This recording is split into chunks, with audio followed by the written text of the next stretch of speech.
Hello and welcome to the Business of Authority. I'm Jonathan Stark, And I'm Rochelle Moulton. and today we're going to talk about perspective and mindset and the interplay between the two. And maybe we'll tease a little bit about confidence in there too. Yes, and fairness, I'll bet you imposter syndrome crops up. A whole bunch of woo-woo subjects for you today. I bet we get concrete pretty fast on this one. You stop that. Cool. So I feel like this spun out of last week's recording. I know we mentioned one of the two terms, and that got us talking. And I think, if I remember correctly, Rochelle, you were like, oh, yeah, now that you mention it, this has come up a few times. Yeah, it was weird. I had two conversations this last week that kind of hit on this, but also had some confidence stuff. So I feel like it's in the air. So maybe we start with let's define almost like a dictionary definition of mindset versus perspective. Mm-hmm. How do you see mindset? Just starting anecdotally, the facing or sort of wrestling with the two different things in a coaching context, perspectives are much easier to change than mindsets. They're closely related, and perspective, like one can sort of inform the other. I think mostly mindset informs perspective or makes it more likely that someone will have certain types of perspectives. But you can change a perspective on a dime just by putting someone in a different, in a different vantage point. Like, look at it from over here, and they're like, whoa, now I see what you're talking about.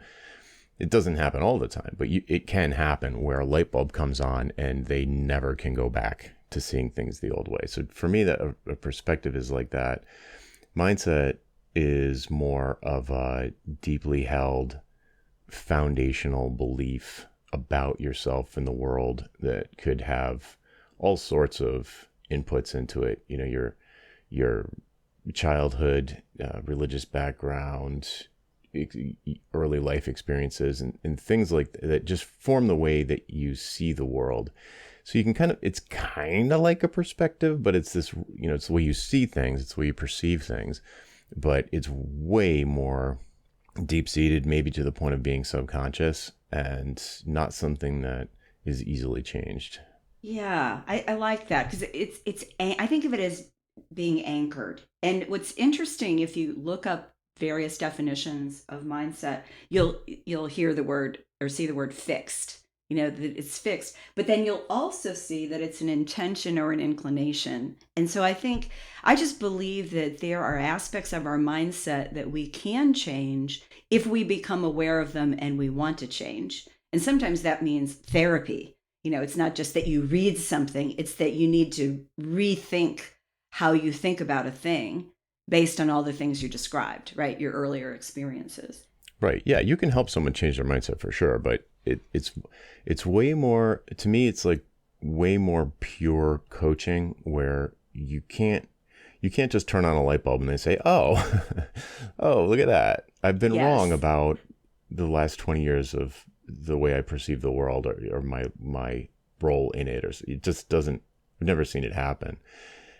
But you can certainly do things as a coach or advisor or parent to kind of like connect with the person, empathize, understand, and then sort of maybe provide new information and encourage them to start to even identify what their mindsets are, because it's usually invisible to them. And it's like, start to identify. It's like, oh yeah, I do think that. Not everyone thinks that. No, not everyone thinks that. It's like, oh, okay, that's interesting. Why do you think that? How do you think it's affecting your life? It's a long game, and I feel like it's really subject led, or whatever you call the student or patient or child or whatever. It's really on them to do the hard work of examining, and then you just kind of be patient and maybe model the mindset that you want to encourage, or be supportive, answer questions. But it really, the person has to really be enrolled in the process of maybe not changing the mindset, but at least examining it first and deciding whether or not it's serving them well. Yeah, it's being open. I mean, one of my favorite questions to ask when I feel like there's some mindset going on, is Hmm. I might say, what if that wasn't true? Hmm. And that's when you can get, whoa, but it is true. But what if it wasn't?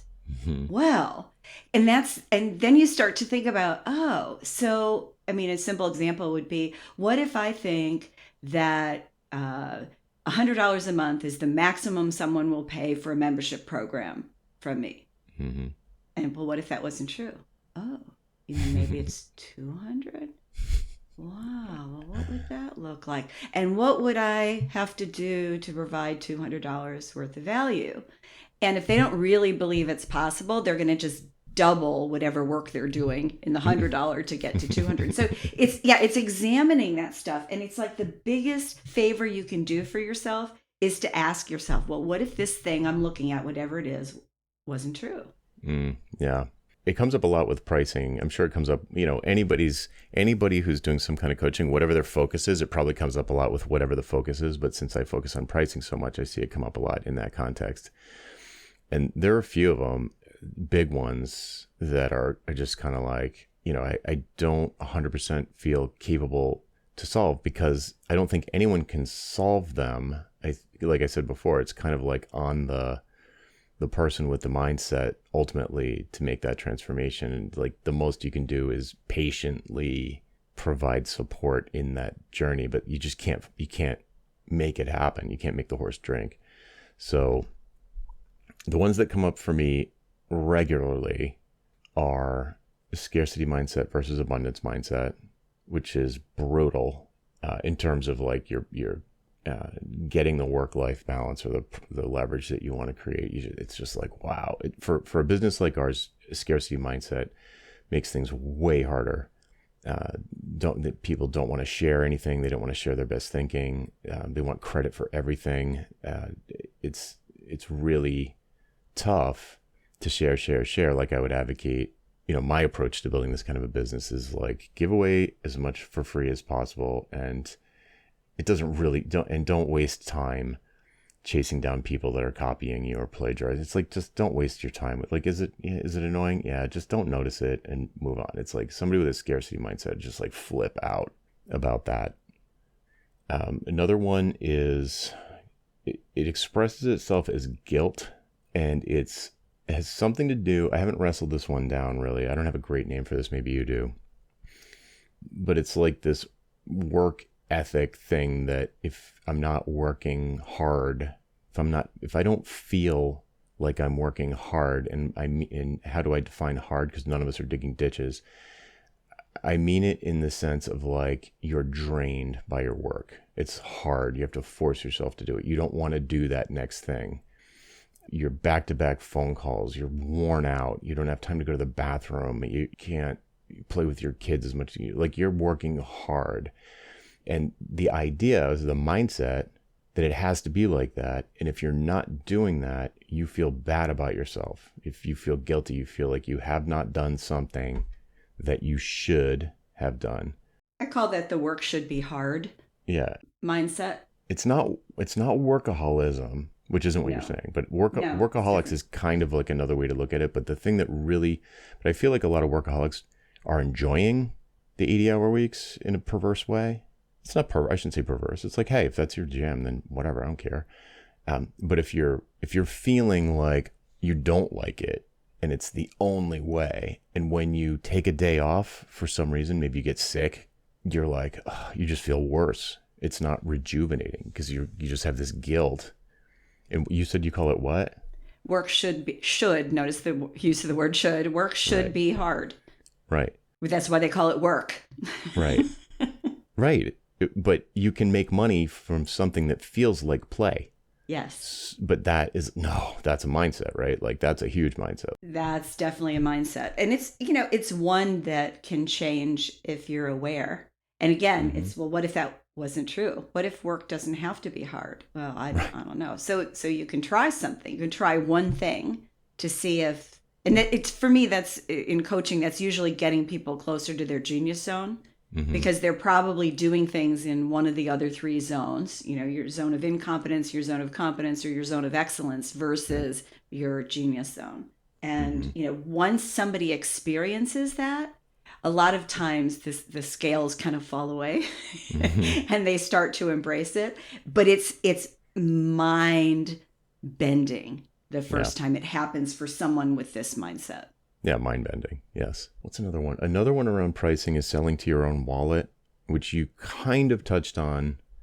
I think it might have been before the call when we were talking about plumbers, but it kind of, it's like, I have an article on this about a sort of salesperson at a Tiffany's jewelry store, who makes maybe $19 an hour selling jewelry to, a billionaire who walks in that wants a 50th anniversary present for his wife, and like trying to talk the billionaire into the cheaper but just as good birthday present.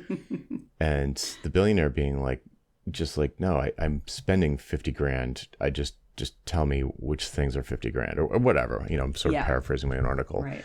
But the idea, especially when you're not selling diamond rings, when you're selling the intangible, the transformation, the support, the community, the connection, the information, when you're selling these sorts of digital or intangible or social invisible things, it's easy to be like, oh, well, no one would, it's not worth it. Like it's a combination of things. One is just like the amount of money that you're used to receiving, and the idea that could jump up is just foreign. But the other thing is related to Genius Zone, which is probably why I thought of it, which is like, it doesn't feel hard, so it couldn't be valuable, as if value is created by labor, which obviously, well, it's not. And a lot of religions preach that, right? It's about being humble, working really hard, sacrificing, suffering, and and so a lot of us bring that to our work. And when we go solo, it's different. There's no boss to say, you really should go home at 5:00. Right.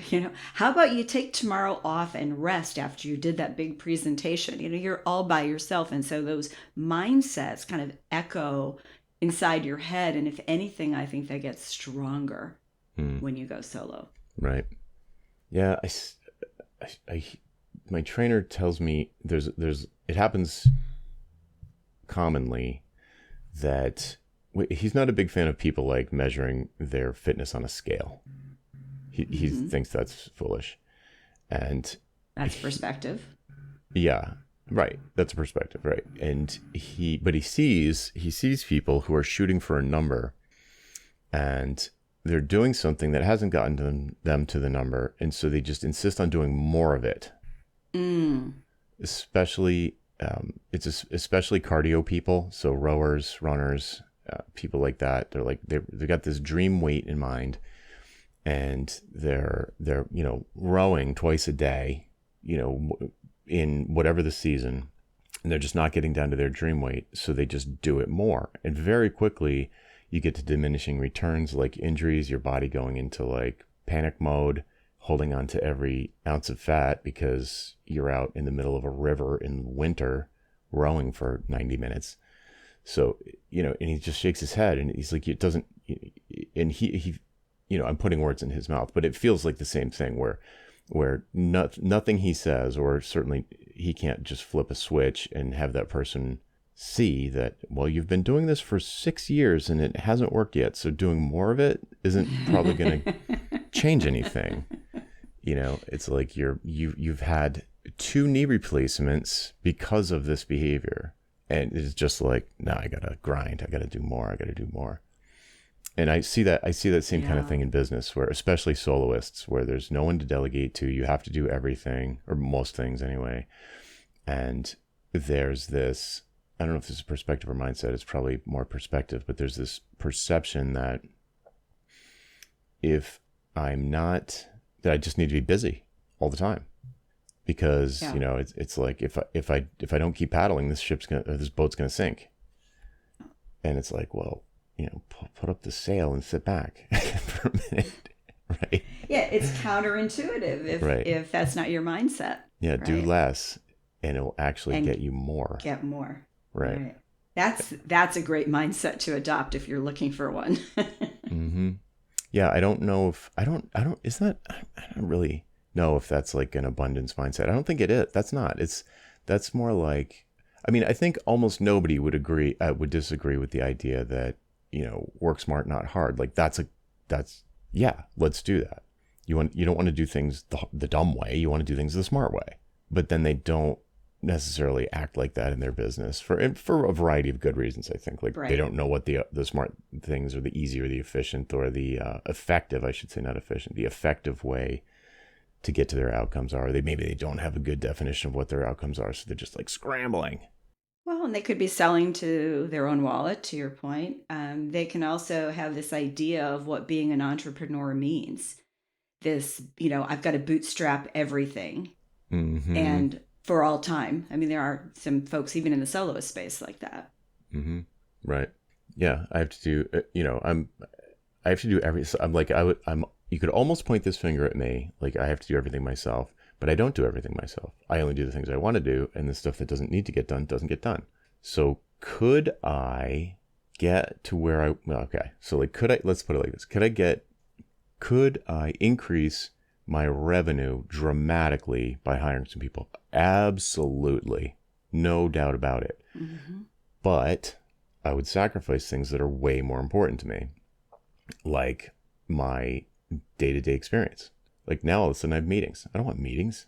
I'd rather have the time than the money, frankly. Yeah. So it's like if you are, this might be off track, but it feels related, where if you're, I think this would be a perspective that, you've read all the blog posts and you've been on social media and sort of, maybe let's just pick one like hustle culture, or you got to grind and you got to outwork competition. That's another Mm-hmm. one.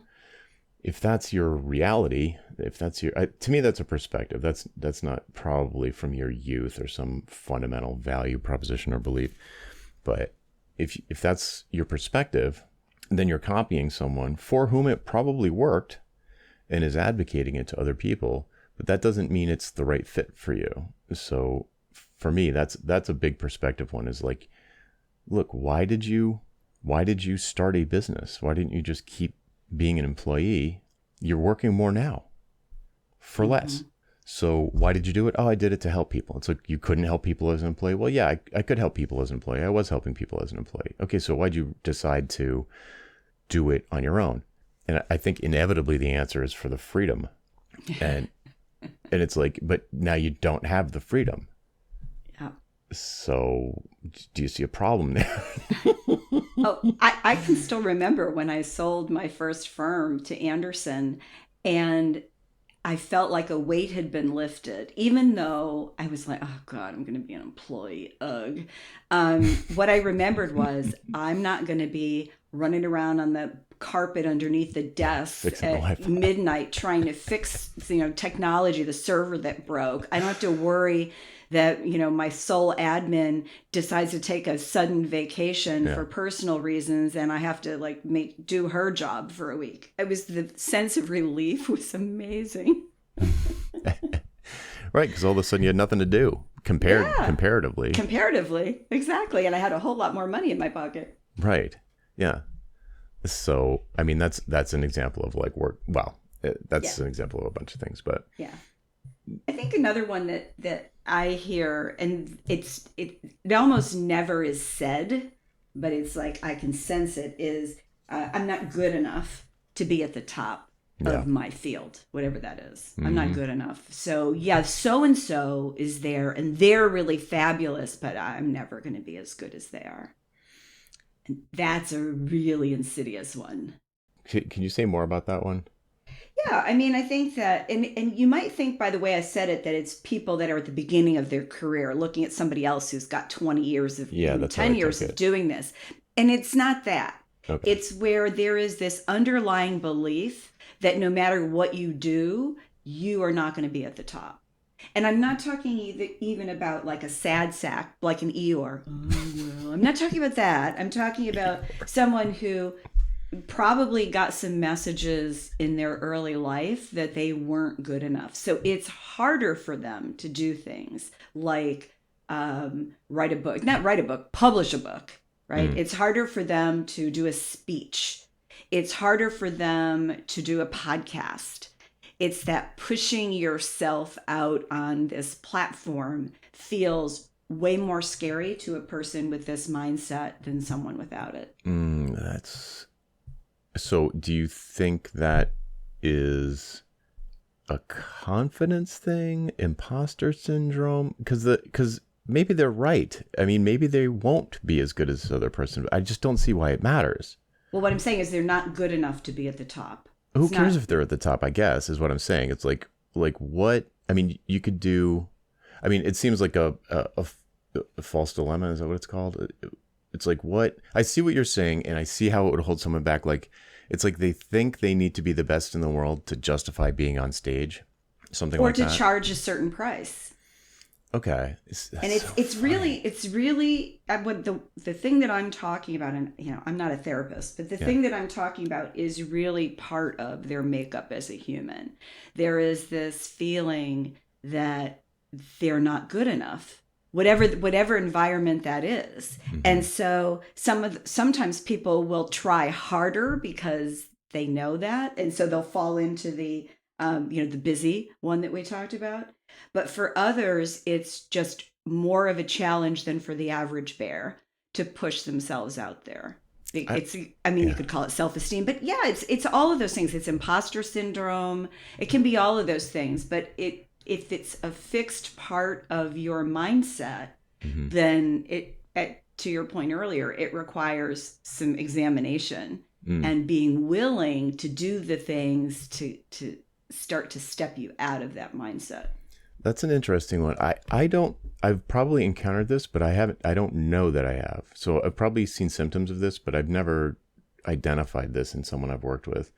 But you know what it reminds me of? It reminds me of an overly developed focus on the competition. Normally I see that with someone who has high confidence. They're just focusing on the wrong thing and they want to beat the competitor instead of help their clients. Like they're more focused on their competitors than their clients, but they're usually high confidence people. But if a person like that had low confidence, I think it would look like what you're talking about, where they're focusing on the competition, air quotes. They don't think they're competitive with the other person, like they couldn't win against the other person. But maybe you're talking about something different. It's a fear of putting your voice out there, that because you don't believe you're good enough. And a lot of people have this. Okay. And, sort of the archetype is maybe the person who sits inside and is an introvert and, never comes out to play, basically. But there's lots of people who are running, our kinds of businesses who have to really fight this. And some of the ways they fight it are they spend all their time creating something and none of their time talking to other people about it. Or they launch something and they put a teeny tiny price on it because they're not ready. Like they're not ready to put a bigger price in it. And this is where it overlaps with confidence, which I think we should talk about next. But and so it's just a question of how deep it goes. Everybody has moments where they feel like an imposter. Everybody has moments where they're not confident. Welcome to being a human. But sometimes it goes deeper. Yeah, I mean, I definitely see people on a regular basis who have clearly, in my opinion, underpriced themselves. And I'm sure you're right that personal, like self-esteem or their personal confidence, and a lack of understanding of the buyer. So to me, the thing that I think I focus on is less about the seller and like whatever their internal monologue might be. And I just don't even think to discuss that. When I see someone who's like this, so a lot of times people will send me a proposal, they'll use my proposal template, 3 options, incremental, value priced. And they'll say, could you review this? And I'll read the thing and the value proposition will be, in my head, it'll be like X. And then I get down to the bottom where the prices are and it's like a tenth of X. And I'm like, these prices are so low that I now don't believe that this will work. Like mm-hmm. it almost makes me, it undermines their credibility because the price is so low. It can't be, they must be psychology. Terrible. Yeah. So I look at it and I'm like, well, based on the specifics of this particular proposal, this price should be at least double. Like your lowest price should be at least double. And it's easy for me, if the proposal is written well, it's easy for me to make a case for it, because it's like, look, you just explained at the top their current situation, their desired future state, and why they think you can help them get there. And they're really strong. Like if this is all true, which is never not true, they're not lying, they're not making it up. It might not be 100% accurate, but it's close. And be like, if this is true, then the person who runs this $50 million business with 500 employees is going to want to spend more than $500 with you, right? And you can make and you can just rationally to the person, like, right? I mean, they're wearing a $15,000 watch, but you think they're only going to spend $500 to help you de-risk this giant project. And, you're like, and for these reasons that they said, that they trust you, that are in the proposal. So I never, it's funny. I probably probably would be useful for me to, in situations like that, question some of the personal beliefs, but I never do. I never have thought to do that. I just say, like, well, like, look at what you wrote and put yourself in the shoes of the other person, because that's where the value is. It's not in you. And that's the whole problem of selling to your own wallet, is like, it's like the other value is subjective. It's not a part of the diamond ring. It's not a part of the road mapping engagement. It's a perception in the mind of the buyer. And you're sort of dishonoring them by putting your price too low. You're probably talking yourself out. You're going to lose the gig if you put yourself too low. But okay, so now I'm just saying this out loud to remind myself. Next time this happens, I'll do some questioning around, like, why would you set these prices this low? And I'll bet you I would uncover some. Yeah, I mean, I think there's two things here, in that example. And one is that I think it's really helpful for someone caught up in their own head to get a perspective from the outside that says, wait, I just read this proposal. These are the results you're getting. Why aren't you charging 500,000 instead of 50? Mm-hmm. And, I do that for clients all the time, right? That's what we do. But what happens is and that's very helpful. What happens when they don't then change, right? When they don't go, oh, of course, I should do that, is that there's probably something else going on there. And that's when it's really interesting to kind of look at that and go, as the person making the change. All right, so somebody just told me this should be 500,000. Okay, so what are my blocks? Why am I so scared? Yeah.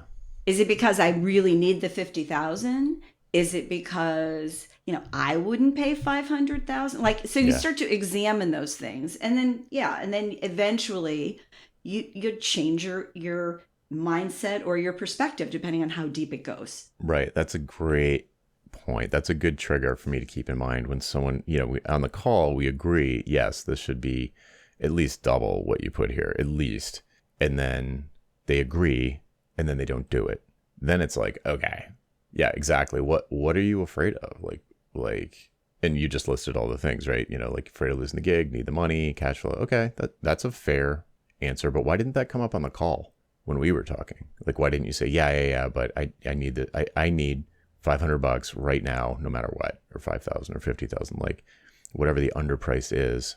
And if they said that, I'd be like, well, in my opinion, you're jeopardizing the deal by putting the price that low, because it undermines your credibility, and it's just, I'm just guessing. I've never talked to the client, but based on what's written on this page, I feel like you're undermining your credibility by pricing it that low if you feel like that is the best way to land the amount of money that you need to land.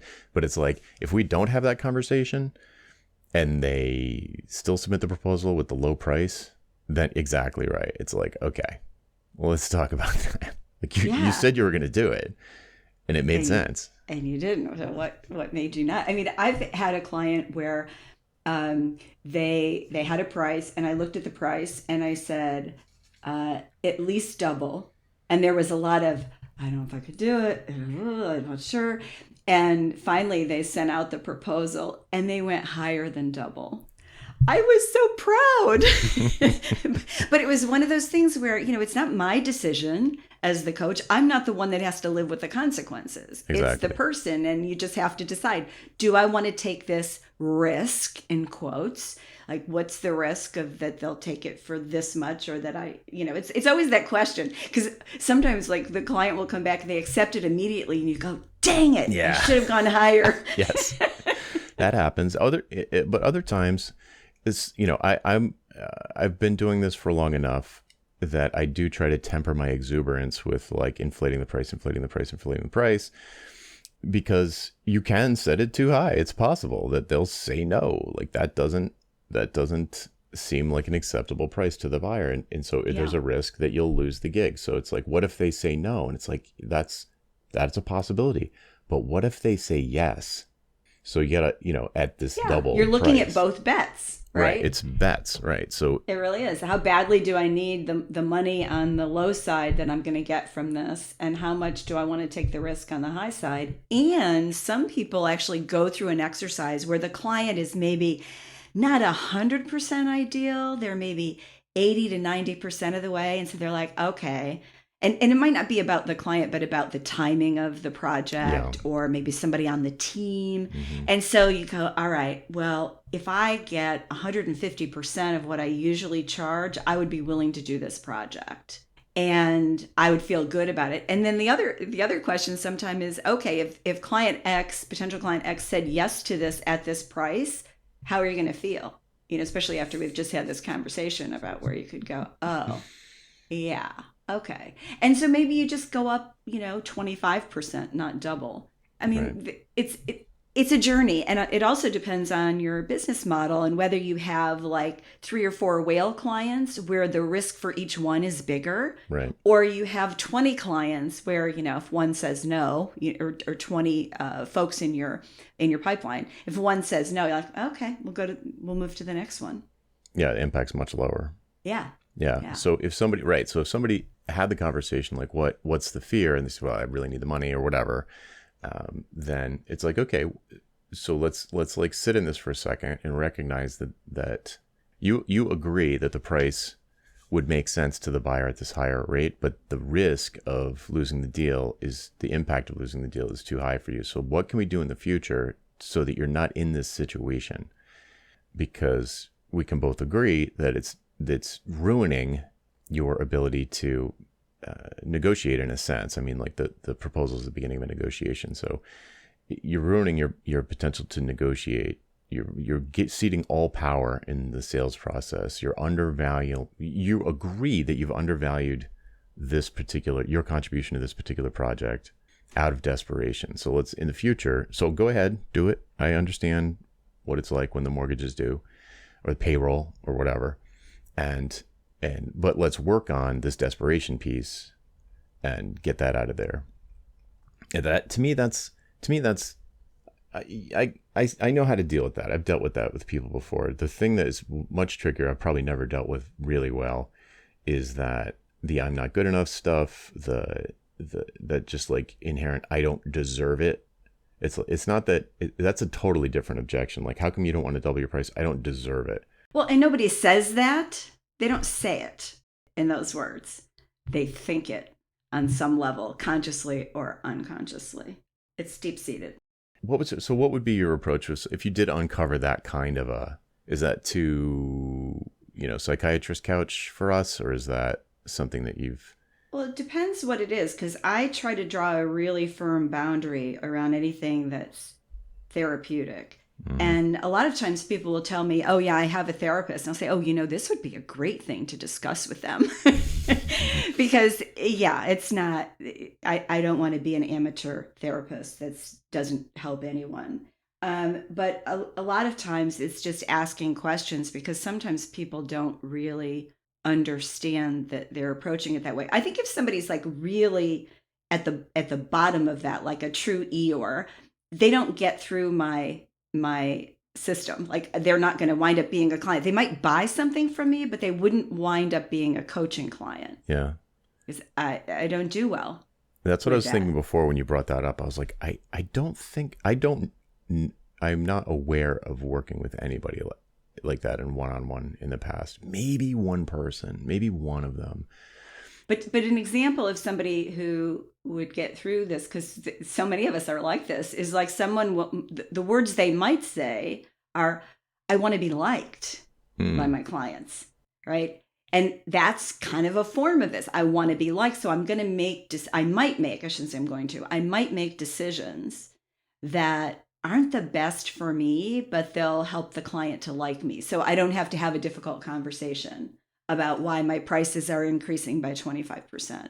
So like those things, I mean, it's just all very human, you know, every Yes. human's different and we all have our stuff. And so I just try to look for those things. Those aren't things that, you know, somebody has to discuss in therapy. They're just things that you have to think about when you're running a business and how important that is to you. And like, so one of the exercises that I do with clients is super simple, is I give them a values inventory, and I go through a structured thing. So they come back to me with a list of their top value, their top 5, and their top 10. And that helps me to understand, along with some of the other intake, like how do they think? What do they value? What's most important? And if I have to choose between these certain ways of thinking, which is kind of what values are, if I have to choose between these, this is how I'm going to make the choice. You can learn a lot about a person with something as simple as that. Interesting. Yeah. Yeah. Yeah. I probably should do that if I was still doing one-on-ones. It's like, it would be interesting, perhaps helpful. Probably, it couldn't hurt to know what, generally speaking, is driving their decisions. But I think my sense is that, just like you said, a lot of people who would be very difficult for me to help just get filtered out. Like they don't pull the trigger, like they don't make it to the application form because for whatever reason, it's just like, I don't know. I'm just not warm and fuzzy enough and they can tell or something. But the other part is, and we're both the same, I think, in this way, is that we work with action takers. Like nothing Right. drives us more crazy than somebody that says, I can't do that, I can't do this, I can't do that. It's like, it's just like, why are you try paying me? something. Yeah. It's like, it's called an accountability call. And every time you show up with nothing done, okay, it's not working. The accountability is not working. So it doesn't usually happen, but it has. So let's talk about confidence a little bit. Mm-hmm. And I want to just relay this story I had with a longtime listener of the show in the last few days. And this is someone who had his best year ever in 2022. And so he made that much, what he made in 2022, through half the year in 2023, and was on track to have a similar second part of the year. And so, he was pretty giddy, as you might expect. So I asked him, so what made the difference? Like, what did you do differently? And he said it was 100% the confidence to raise his prices. And he said something like, when I started this, I wasn't even sure that I had a business. And now I'm so confident that even when someone says no to, my dramatically higher prices, I don't think that automatically that something is wrong with me or my offering. Mm-hmm. And it's the confidence. And I think he's been in business about 4 years, if I remember rightly. So that's a lot to happen in 4 years, from I'm not even sure this is a business to making some money, making a lot of money, and then all of a sudden making that much in just half the following year. Right. So here, let me draw out a nuance. You can tell me in the specific case if this is relevant or not. But I think that there's a big difference between self-confidence and confidence. So it's what it sounds like to me in the story is that your person didn't have enough data and he had a low expectation of his odds. And once he started to get data, aka proof, through sales, maybe testimonials, high customer satisfaction, now he's got more data. So it doesn't sound like an inherent self-confidence issue. It feels more like I don't have enough data to know that this is going to work. So I wasn't confident that the risk was going to pay off. It's like, I'm going to make this bet and I'm really unsure if it's going to work. Well, now he's got proof that it does work. So what I'm curious to get your take on, does it feel like a increased self-confidence, or is it just increased confidence in the concept of the business? it's primarily the latter, because I didn't know this person when they started the business, but they've always come across as very confident in a good way, just, and very likable. And so I think that this was always a confident person. And if I were to look at this person, I'd say, well, he's going to be successful, whatever he decides to do. Like, it's that kind of a person. But what I really saw or heard, I should say, in that conversation was that the confidence in the concept and in his ability to deliver value, Right. the way that he'd planned, just kept increasing. And when I say it's off the charts, those are my words, but I felt that, like, viscerally. Like, this is a person now who knows they have a viable business. They have a business that can create a lot of revenue without employees.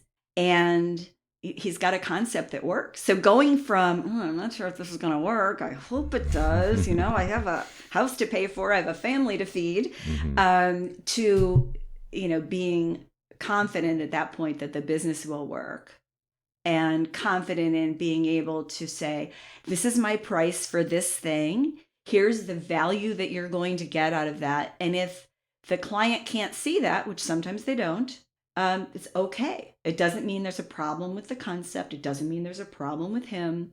It's just, It wasn't a match. There's more fish in the sea. So, yeah. Right.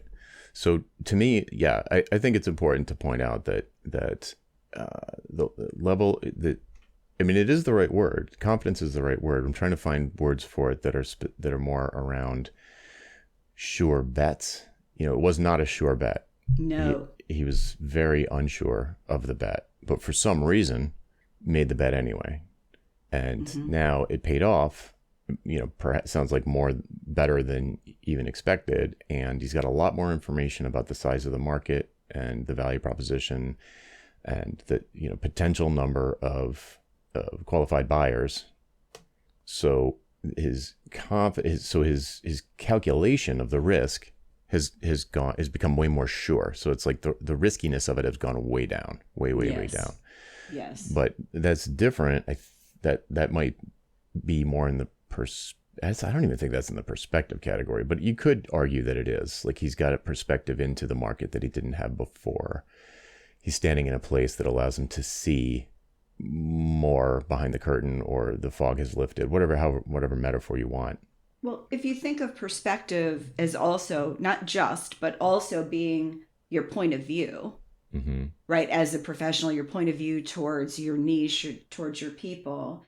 I would say that his point of view probably has changed in those 4 years. And it's more specific, I would guess. I don't know that, but that's typically, I've had clients like him where you start at point A and you're a confident person, but like, business doesn't work right away. You try some things, they don't work. You get nervous, you try some more things, but still you're generally confident in yourself as an expert, as a person.